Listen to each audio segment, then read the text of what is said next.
This podcast is available for free, but it might cost you everything.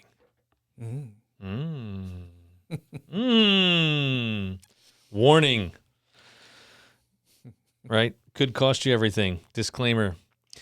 Welcome to another episode of Sweet Jesus. Taste and see that the Lord is good. Ice cream is sweet, but Jesus is sweeter. And honey and tea is sweet, but Jesus is sweeter.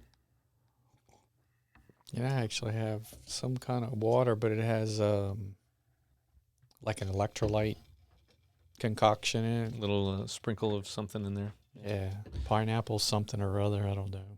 So grab something sweet and join us as we get ready to give up everything. We have no choice in summertime. Yep. This is another look at a parable. There's actually two, and they kind of tell the same thing as we go down this list of parables of Jesus. It's in the Lutheran Study Bible, page 1609, I believe. And this is building a tower and a king going to war. It's in Luke 14. But actually, we're going to read just a little bit before it also, because that's sort of the context, and then a little bit after it, again, because of the context here. Well, maybe, actually, no, I think it includes that on there. But so Luke 14, verse 25, starting there. Now great crowds accompanied him, and he turned and said to them, "If anyone comes to me and does not hate his own father and mother, and wife and children, and brothers and sisters, yes, and even his own life, he cannot be my disciple. Whoever does not bear his own cross and come after me cannot be my disciple." And here's the parables. "For which of you, desiring to build a tower, does not first sit down and count the cost, whether he has enough to complete it? Otherwise, when he has laid a foundation and is not able to finish, all who see it begin to mock him, saying, 'This man began to build and was not able to finish.' Or what king going out to encounter another king in war will not sit down first and deliberate whether he is able with 10,000 to meet him who comes against him with 20,000? And if not, while the other is yet a great way off, he sends a delegation and asks for terms of peace. So therefore, any one of you who does not renounce all that he has cannot be my disciple." Wow, that's kind of a big deal. So the cost is everything. Yeah. Yeah. And I think there are a lot of us that you either kind of sort of find yourself in it, you just sort of find yourself in the faith. Maybe you were born and raised kind of in it, and you believe it, you've made it your own and all of that, but it's maybe you haven't quite encountered this or wrestled with it, not beforehand. And, I think in our modern American church, it's very much a salesy kind of, like, "Oh, hey, here's all the good things, and Jesus is going to fix everything for you." And then, maybe oh yeah, by the way, you have to give up everything. That's in the fine print. Yeah, like the guy reads really fast at the end. or as we say in with ministry, you get your what they call call documents, and or a contract, right? You get a contract for a new position, and then it says other duties as assigned. Yeah, right. I don't like that task. So, yeah, we don't usually lead with this, and yet Jesus pretty frequently. I mean, he doesn't maybe say it just like this, but he's hinting at it. Well, not even really hinting at it. I mean, he's coming right out and saying it, that following him is a big deal. You're either following him and you give him everything, or you're following someone else and they're getting everything. I think that's ultimately what this is really about. Like, one way or another, you are giving your life to a worldview, a way of being. Pick the right one, but when you do, like, recognize that's what you're doing with him. You're saying this is everything, and there's actually some people that reject the faith that are actually very honest about this. I was listening to a Tim Keller sermon, and I think it's also in his book Reason for God, or The Reason for God, and he talks about this guy Mark Lilla, who's, at least maybe he was, I don't know if he still is, a professor at Columbia University. He's written a bunch of books, and he's reflecting on kind of what he calls a 7-year stint as an evangelical Christian during his teens and early 20s. He says something about flirting with evangelical Christianity, but he ultimately left. He talked about attending a Billy Graham crusade, and then he's like, "Well, if I'm going to follow, I should read this book. You know, I should read the Bible." And there's this key passage tied to Jesus's conversation with Nicodemus in John 3 about being born again, which he says captures his sense that true commitment demanded surrendering personal autonomy. And this is a quote, I'm assuming from him. It doesn't say exactly where. Maybe the New York Times. He wrote some articles for the New York Times. So here's Mark Lilla. One thing Jesus seems to be telling Nicodemus is that he must recognize his own insufficiency, that he will have to turn his back on his autonomous, seemingly happy life and be reborn as a human being who understands his dependency on something greater. He must increase, but I must decrease, John 3:30. That seems a radical challenge to our freedom, and it is. So I think it's from an essay or something he did for the New York Times. How many Christians in churches on Sunday have actually wrestled with this, like, you don't have freedom anymore. You're surrendering your entire life to this man, Jesus, who claims to be the way, the truth, and the life. And of course, what the parable is actually saying is like, hey, if you're going to follow me, you should really wrestle with this. Mm-hmm. If you haven't, then maybe you're not really following me. If you, like this guy, Mark Lilla, he's talking about John chapter 3 and this idea of being born again. That means the first time didn't work. Like, your biological entrance into the world is not sufficient to bring you into the kingdom of God. Jesus says you must be born again if you want to see the kingdom of God. You must have some kind of new birth. You must become altogether new. And I mean, I know that.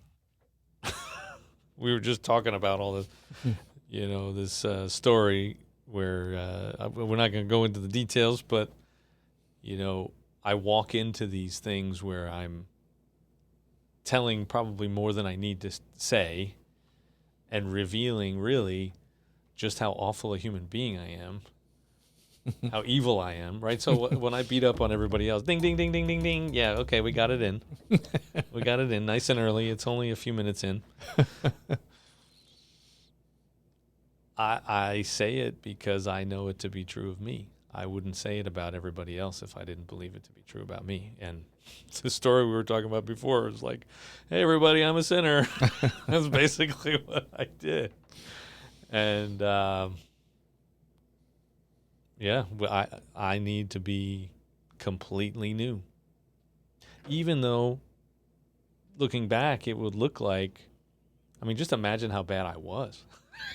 I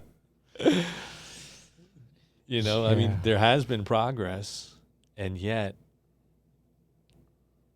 not enough. I always admired some of these young people that you'll see, teenagers even or in their college age, and not that I wasn't a believer at that age, but I didn't really even, definitely wasn't wrestling with this. I was just like, whatever, just the main concepts, God, there was a God, there was Jesus, all that, just the very kind of thing. But there'll be these young people that just seems like they're already so bought in at such a young age, and it's like it's just wow, It's like these people are like another coming of Jesus or something, They seem to have it all going for them and all, I mean, they seem to have this great understanding, which they may, but then, I mean, when you think about it, do they really? I mean, they have good intentions and they're doing good things, and not to say negative about them, but wow, what an extraordinary person to grasp all of that at such a young age. Maybe they had real difficult upbringing or something, so that they learn lessons in life early that maybe a lot of us didn't learn until later. So maybe that, give them some credit for that or whatever. But yeah, I don't know. And the thing with wrestling with it is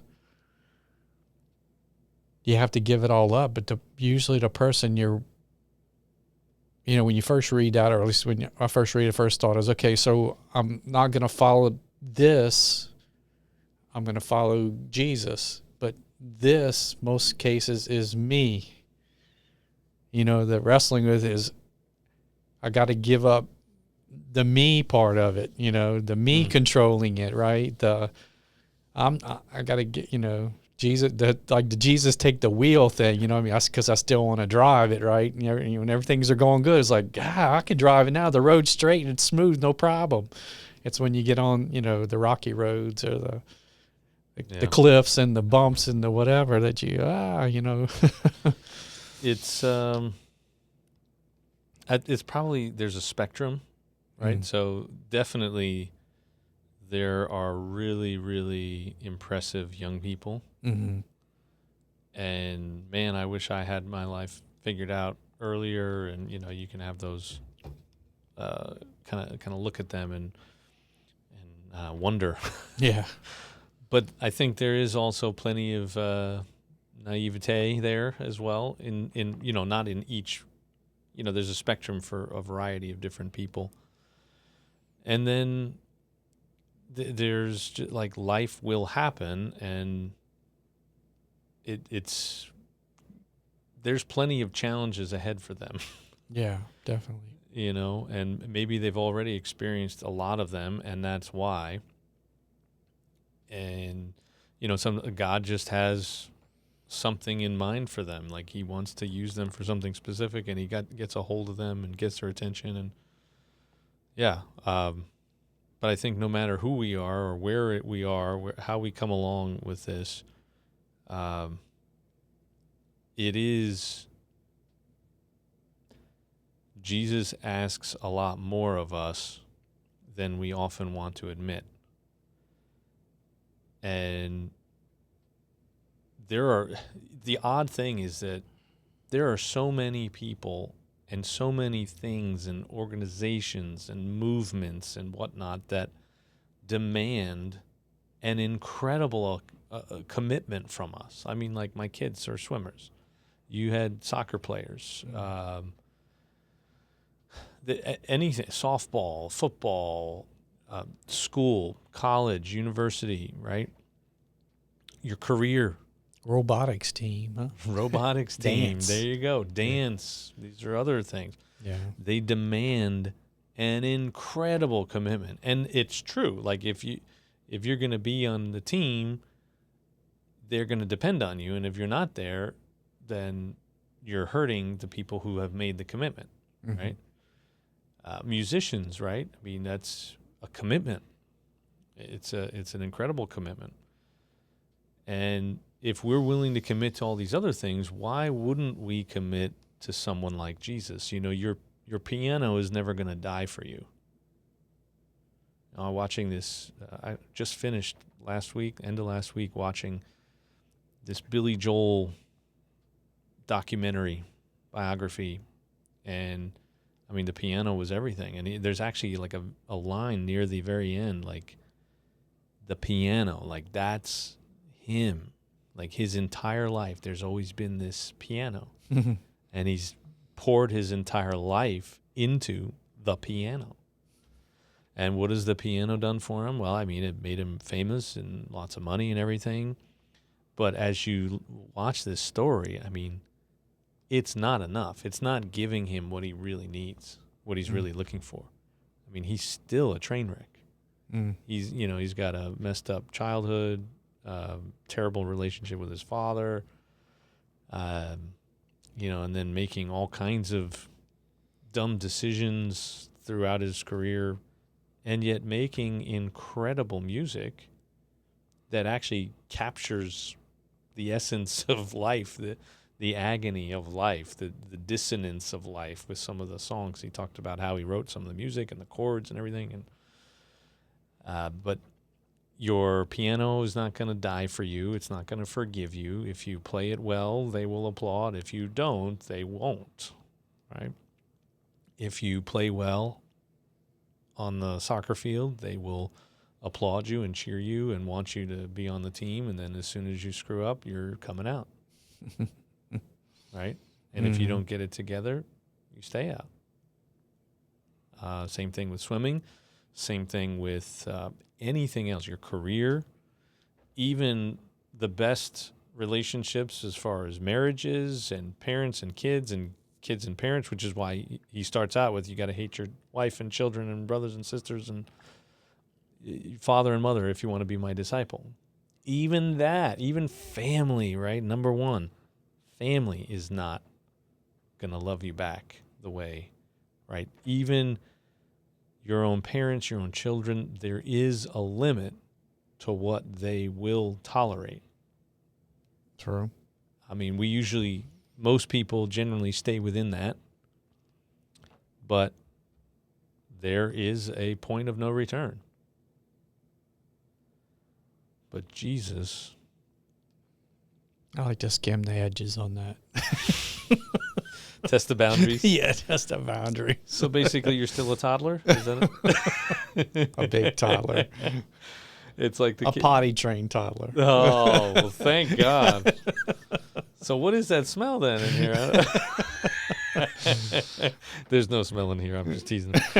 But like the kids, when it comes to chapel, like this morning, the little kids from our child care center with chapel, and or the bigger kids with our aftercare program, when we get them in for chapel, they love to just like test the boundaries. Nobody up on the platform here, the stage or the chancel, if you have a liturgical background. But it's mainly for safety, because once they get past that boundary, then all of a sudden they're just jumping up and then running all over the place and falling down. So we don't want them to fall down. Plus there's equipment up there and everything. And so we're like, okay, this is the boundary. And then they're doing this like, or they lay on it, or they, they do everything they can to test the edges, sort of like you. Oh, that may, you know what they did today for the very first time? No. Oh, no. I said, no, not you. You're too young and, you shouldn't know this yet. Please, God, no. Oh.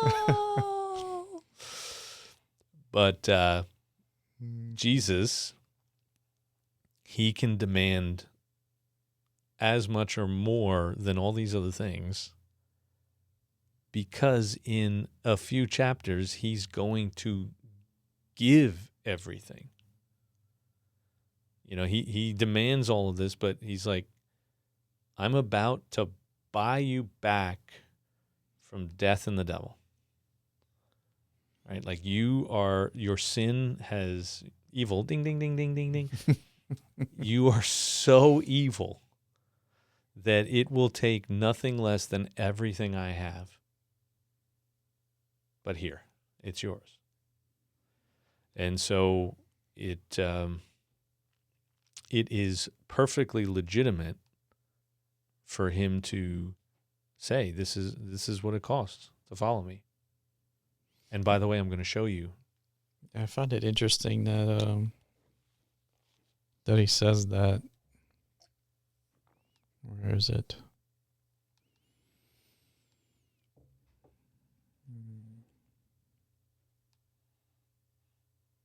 Sorry, dead air space there. I can't find it. Where he says somebody here. Where's the part about the mother? Hating your family. Yeah, it's right before that, 25, 26. Yeah. And that goes, whoever does not bear his own cross. I always find that, and there's another place, maybe it's in John or something, where he says, you have to pick up your cross and follow me. And I just thought those are always kind of odd references because he hasn't gone to the cross. He hasn't gone to the cross yet. So what are they looking at? Are they that's just because they know that what that means because it happens where they live kind of thing? It's something that happens at that time? Or is he like saying that and then later on they'll be going, oh, that's what he meant? Or I don't know, but anyway. Yeah, I'm pretty sure they didn't fully grasp what he meant. It seems what do they call that in a movie? Anachronistic, right? It's something that's out of time. A thing that's being referenced that's out of time. It is in the sense that he hasn't gone to the cross yet, but it's not in the sense that I think we're kind of hinting at or said that they know what that is. And they've probably seen people carry their crosses, right? But they're probably looking at him going, what do you mean? You're not, you're doing what you're doing, but, they certainly didn't think he was probably headed toward that end. He said it. Well, that's true. He probably has, but they never seem to get any of it, right? We get it. We're fortunate and unfortunate. I get whatever you want to look at it. We're kind of looking at it from hindsight, so we know what happens, so it makes sense. But yeah. So, sometimes I'm thinking about this whole thing and the demands that God places on us, that Jesus calls us to, this giving of ourselves to him and then to others. And then, give praise to the Lord, sing praises to God. There's a sense that, I don't know if you've met people like this, but like narcissistic people. Oh, yes, praise me and tell me how great I am. And, oh, yes, do. And, there are very dysfunctional people out there that will take advantage of kind of what Jesus is saying here. And you may get the impression like God is a narcissist or something. But again, what explodes that idea is that he comes himself in the flesh of Jesus and gives everything for us first. Right? So it's one thing to give to somebody who's just asking for it or demanding it. It's another thing to give to someone who's asking for it after they've already given up everything for you. A narcissist will never do that. They will say they did. They will act like, oh, look at all I do for you, Mm-hmm. But they aren't actually doing for you. Jesus went through hell on our behalf. And then the whole thing about like praise and worship, sing praises to God and all that kind of thing, like we are meant for worship and praise, and it's actually good for us to praise the one that we were made to praise. It's like the whole idea of the space heater, right? The space heater was made to heat things up, but not steak You don't cook steak on it, and you don't heat up your bath water. Why? Because, well, the steak will probably be pretty gross, and your bath water will kill you. But if you use it, like you put it up on this table or underneath this table or in the corner of the room, it'll warm up this space nicely.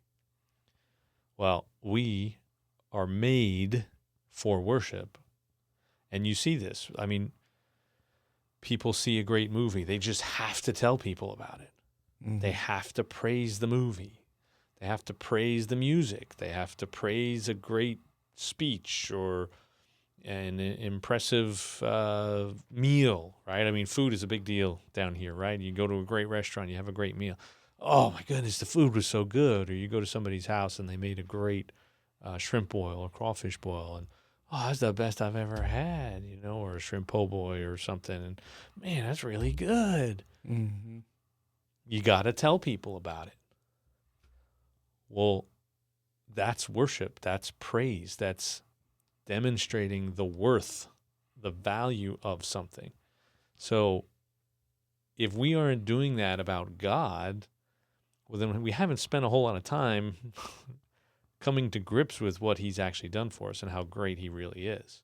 And then as soon as we do, what is the response? The response should be what we do for everything else. We're like, oh my goodness, did you see that catch? Did you see that last game? Oh my goodness, they're in the playoffs. Oh my goodness, did you see the way they took down that quarterback? Like, that's what we do. So why aren't we doing that for the one who matters far more than anyone else? That's the $64,000 question, though, right? Well, sin, ding, ding, ding, ding, ding, right? I mean, evil in us. So that's what it is. But that's why we have to be told to do this. We already do it.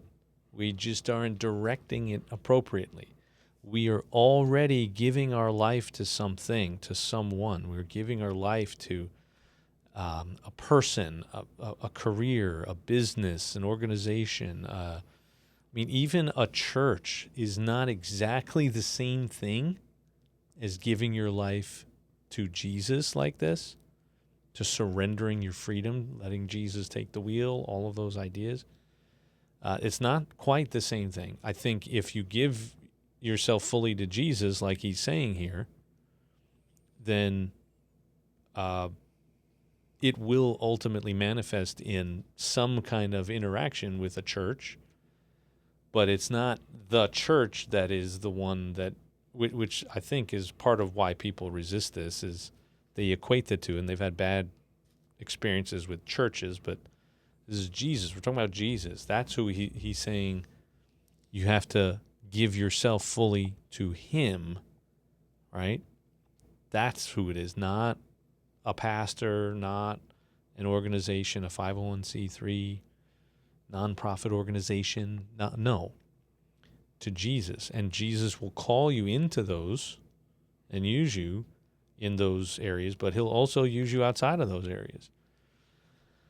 And, you kind of talked earlier about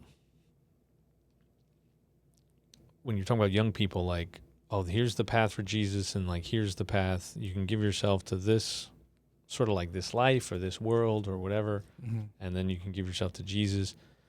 And that's true, but I think sometimes we take that a little too far. We take it the route of the Middle Ages, right before the Reformation with Martin Luther. They got to this place where they were basically saying, like, yeah, you either follow Jesus and you do the right thing, and you are off in a monastery, or you're doing something for God wholly and completely and totally, or you're in the real world and you better hope that these people are praying for you. I don't think that's what he means. I think what he means is to transform our life in this world. So if we, and this is something Martin Luther really, like, if you're off here, you're not helping the people that actually need it the most. Like, you're not present in the real world to serve your neighbor and be the light, to be the salt.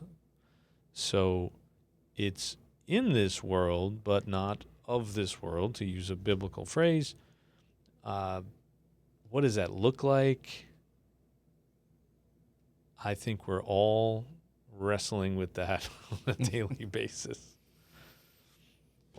Trying to be fruitful members of society, provide for families, the spouses and children that God blesses us with, or the parents, or the cousins, nieces, nephews, neighbors, whatever that we're doing. If you're in a workplace of some kind, any kind, there are people you're interacting with, and you are able to serve them. And you can serve them in a way that's very different from other people, and it can be noticeable. And I think that is partly what it means to give yourself fully to Jesus.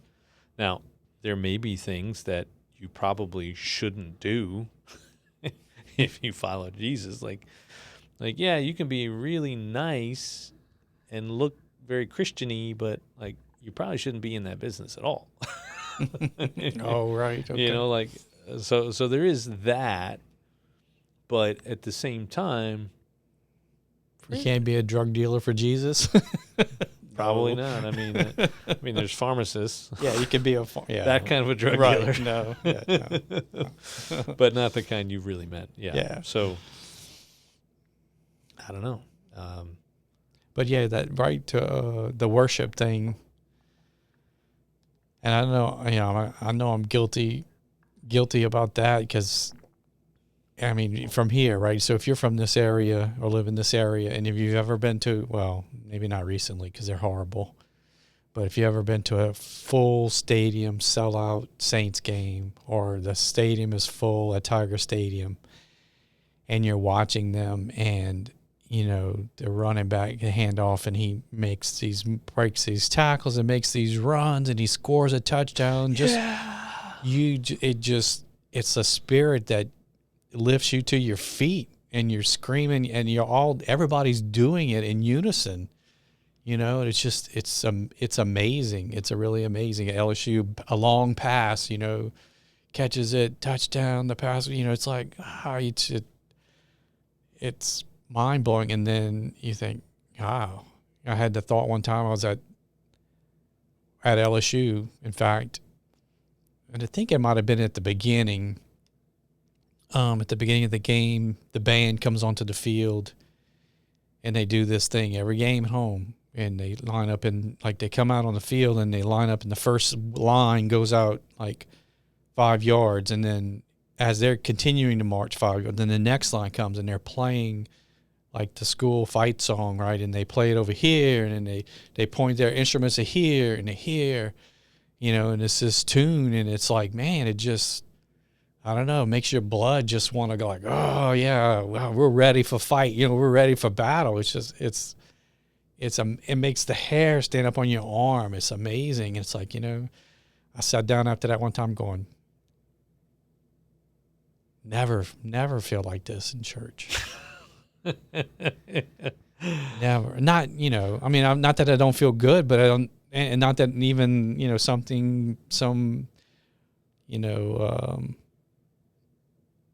sermon or song or something, some smart part of, a service at some point might have made me feel, oh, that was really good. Not that, but I mean, I can't say I've ever just wanted to jump up out of my seat, in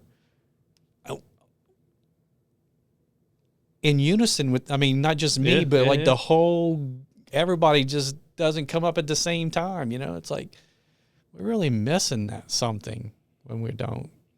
Yeah. We're really missing something. And I don't think we're unique necessarily. Mm-hmm. I also don't think that church is ultimately about feelings. Right. Feelings lie right. all the time. But yeah, why are we so we have given ourselves fully to this? I think there's a preparation and an anticipation also, and it's the group, like together, like we are social, like remarkably social creatures, even Mhm. though we want to be away from people as much as possible. Right? Like we still need people. Well, even Like- Jesus drew away to the Yeah, mountain yeah. top or whatever to get away from people after a while. But to be with God, right? But what is it that you do before the game? I mean, there's like a whole process. well, at LSU they do a lot of drinking, but You hang out before. food. There's food There's involved. food. There's drinks. There's communion. It's like a communion, right? There's Community. a liturgy to football. Yeah. To college football. A liturgy to the NFL. It's a thing. But there's all this preparation. There's the listening to the radio and the Mhm. and the sportscasters, broadcasting, whatever their pregame. Hey, who's gonna do what? And here's what's happened. And there's like this huge buildup. Mhm. Are we doing that before worship on Sunday? No, we No.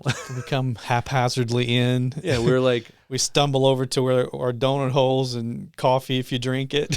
we barely made it, usually, right? And that's fair because we have an enemy working against us to get here on Sunday. So if you don't. All those guys that were driving too slow that made me catch every red light. I hate this road, this street. Every gauze is just, you either get through a bunch of them or you hit every single one. And it's always on the wrong day that you hit every single one, right? But all of that to say, are we in our Bible every day? Are we praising God ourselves, Mhm. right? Like every day? Like you can sing at home. You don't have to sing just here. You can hum, you can listen to, you don't maybe have to like break out into how great thou art and just start like going into this thing. You don't have to Right. do that, but there's stuff you can do, and it's like the preparation that you're doing before the big game. Right. And if nothing else, it's getting your mind ready for it, your heart ready for it. And then when the moment comes, like, yeah, there is that, Mhm. you Mhm. know, but But I feel like even if I did that, and that would be good for me, but it's like you've been talking about in some of the sermons lately, it's the unity thing, right? If everybody kind of did something like that and we all came together, whatever it is that means to them, their pregame ceremony, and then we all came in and we all were like in anticipation, and you know what I mean, then it would work. But if it's just me per se, or somebody else comes walking in and had done all that, and then they're the only one that jumps up. If I was going to look at them, and go, they might be like, well, yeah, good, or it's whatever. Or am I going, what's wrong with him? Who put what they put in his coffee or whatever? it's got to start somewhere. Right. It's got to start somewhere. But worship is a participatory sport. Like it's an active sport. It's not, and this is something that was big in the Reformation also, that they, you had the monastery idea, like separating from the world versus, hey, we should be in the world. But also when it came to worship, it was a spectator sport Mm-hmm. where the professionals did everything. Mm-hmm. The professionals sang, the professionals led the liturgy, right? And Mm-hmm. I don't even know how much participation was involved in that, like what the responsive type things were, if there was as much as there is now. But worship, if you really want to worship, like you got to sing.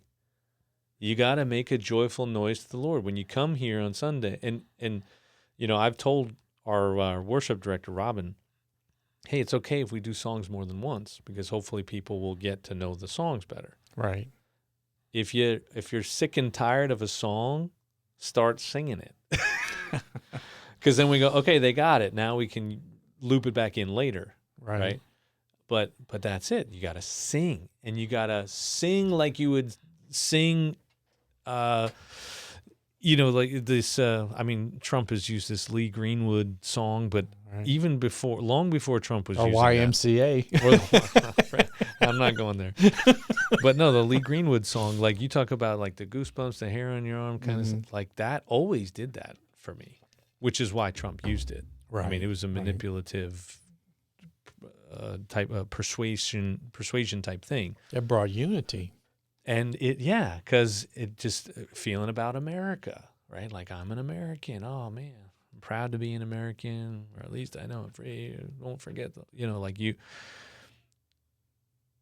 we have to participate in this. We have to sing it at the top of our lungs, no matter how crappy we think we sing, because you're probably not as terrible as you think. And guess what? When we're all singing, you don't really hear who's out of tune.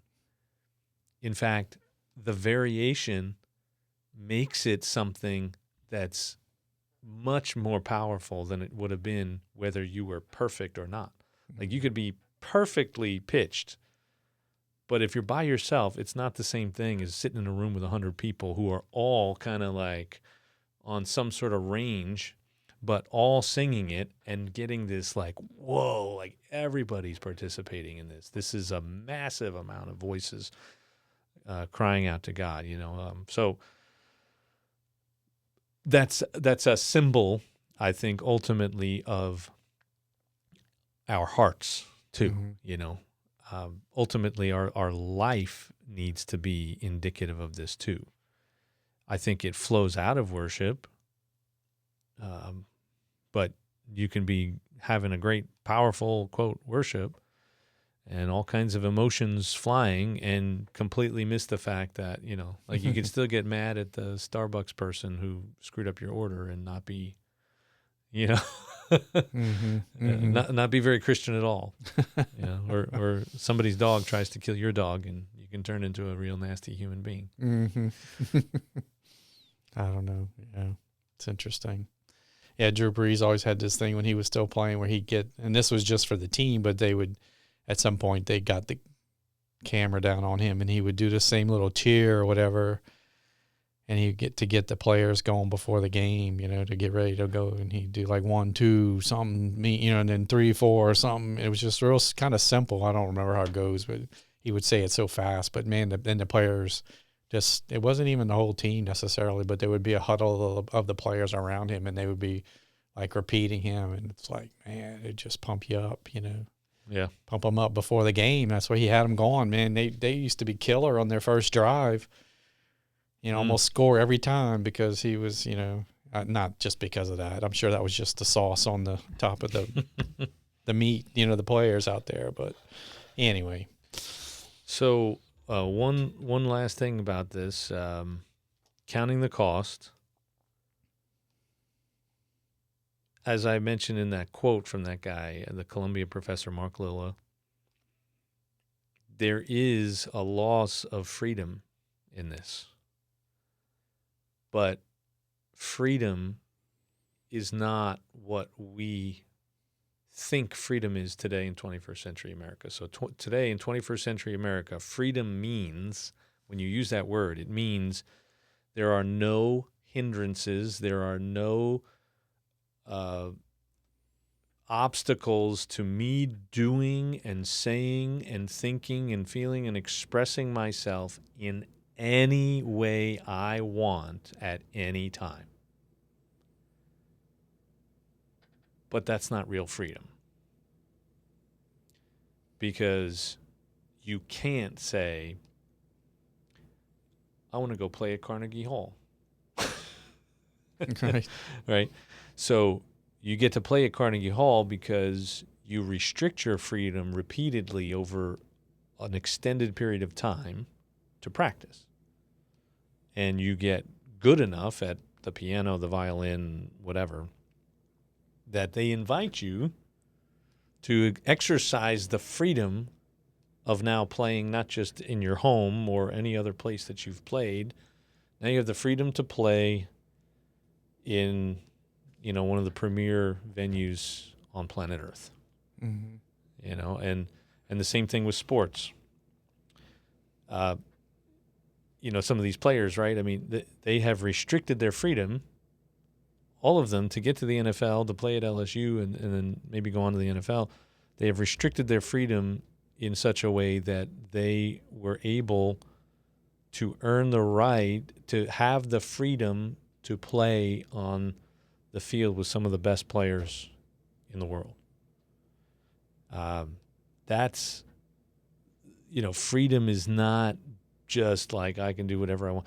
And as much as I love ice cream, like if a doctor comes to me someday and says, you have to either stop eating ice cream or you will die. Is that a restriction on my freedom? Yes, but it's also providing me with the freedom to live, right? More years than I would have otherwise. So freedom is not what we feel instinctively when we hear something like this, like, oh my goodness, but I won't be able to do what I want. You don't even know what you want, right? Because on the one hand, I want to eat ice cream, but on the other hand, I want to be alive. Oh no, I just did the 6 7. 6 7? Yeah. Ice cream or death, like right.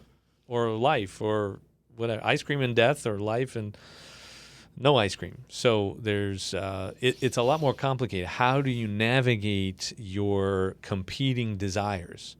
Mm-hmm. Well, that's what Jesus is. I think he's calling us to follow him, to renounce everything else, to follow him, because he will help us sort through those competing desires in a way that is optimal for us and the world. So yeah, there's a restriction on freedom, but we are restricted on freedom one way or the other, right? If we are free enough that we do stupid things enough and we end up in prison, well, so much for our freedom, right? Oh yeah, I did whatever I wanted and then I got myself arrested. Yeah, good for you. So much for freedom, right?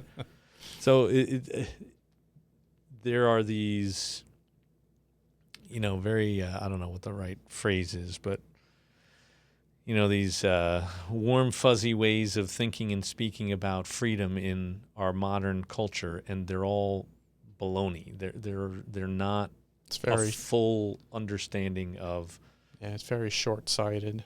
Yeah, and you are much better off giving up everything to follow the one who gave up everything for you than you are anyone else. Because again, they're not going to die for you. They're not going to come back for you. They're not going to tolerate anything and everything you do.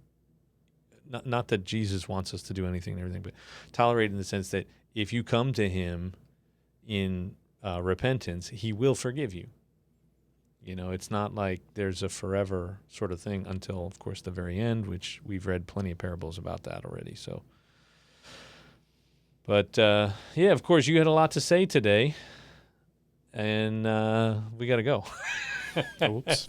No, it was good. I'm out of things to say. It was good. It was good. I enjoyed it, and hopefully y'all enjoyed it out there in the ether of the internet, podcast, YouTube, Facebook universe.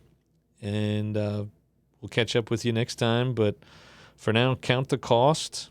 And it is quite a price to follow Jesus. Jesus asks for everything, but you're already given everything to something. He's the only one worthy of stewarding everything you are and all that you have. So catch up with you later. See ya.